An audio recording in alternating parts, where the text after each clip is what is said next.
کہ کسی مسلمان کی حاجت کو پورا کرنے کی غرض سے، اس کی پریشانی کو دور کرنے کی غرض سے اس کے ساتھ چند قدم چلنا، اس کی مشکل کو حل کرنا، مسجد نبوی کے اندر ایک ماں کے اعتکاف سے بھی زیادہ بڑھ کر میں فضیلت والا عمل جانتا ہوں۔ حضور نے فرمایا میرے نزدیک یہ محبوب ہے، ایک طرف مسجد نبوی کے اندر ایک ماں کا اعتکاف بیٹھنا، اور دوسری طرف فرمایا کہ کسی کی مشکل کو حل کرنا، ان دونوں اعمال کے اندر مجھے کسی کی حاجت روائی کرنا، اس عمل کو زیادہ حضور نے پسندیدہ فرمایا۔ اور نبی پاک صلی اللہ علیہ وسلم کی حدیث پاک بھی ہے، یہ جو محبت ہے، دین اسلام دین محبت ہے، ہمارے دلوں کے اندر جو آج بغض در آیا ہے،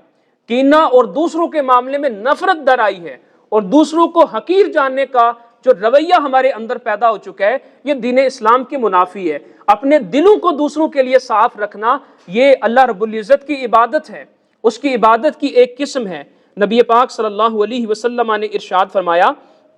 کہ وہ لوگ جو اللہ رب العزت کے لیے ایک دوسرے سے محبت رکھتے ہیں اور ایک دوسرے کے لیے چاہت کے جذبات رکھتے ہیں، اور اس کے پیچھے موٹیو کیا ہے کہ اللہ کی رضا، اللہ راضی ہو جائے، تو فرمایا کہ اللہ قیامت کے دن ان لوگوں سے کتنا راضی ہوگا۔ صحیح مسلم کی حدیث پاک ہے، جب قیامت کا میدان ہوگا، لوگ میدان محشر کے اندر جمع ہوں گے، تو سارا مجمع ہوگا، ہر طرح کے لوگ ہوں گے، تو اللہ رب العزت وہاں پر اعلان کریں گے، ان اللہ یقول یوم القیامہ، اللہ رب العزت قیامت کے دن اعلان کریں گے، این المتحابون بجلالی، میری محبت کی غرض سے، میرے جلال اور میری عزت کی غرض سے جو آپس میں مسلمان محبت رکھا کرتے تھے، آج وہ کہاں ہیں؟ پورے مجمع سے ان کی چھانٹی کی جائے گی، ان کو الگ کیا جائے گا، اور پھر اللہ ان کے لیے انعام کا اعلان کریں گے۔ وہ انعام کتنا بڑا ہوگا؟ اللہ فرمائیں گے اُذِلُّهُمْ فِي ذِلِّ يَوْمَ لَا ذِلَّ إِلَّا ذِلِّ، کہا دنیا کے اندر آپس میں محبت رکھنے والوں کو آج میں اپنے عرش کا سایہ عطا فرماؤں گا کہ جس سائے کے علاوہ آج کوئی سایہ نہیں ہوگا۔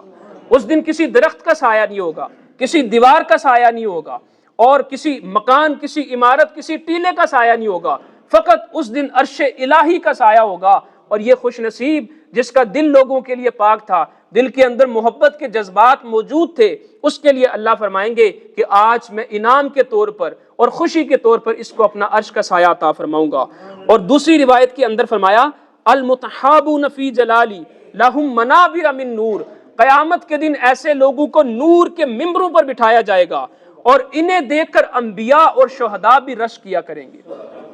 اس قدر ان کا مقام ہوگا، اس قدر انہیں فضیلت بخشی جائے گی۔ ایک تیسری روایت کے اندر اللہ رب العزت نے ارشاد فرمایا واجبت محبتی للمتحابین فی، جب دو لوگ میری وجہ سے آپس میں محبت کرتے ہیں تو پھر میں بھی ان سے محبت کرتا ہوں۔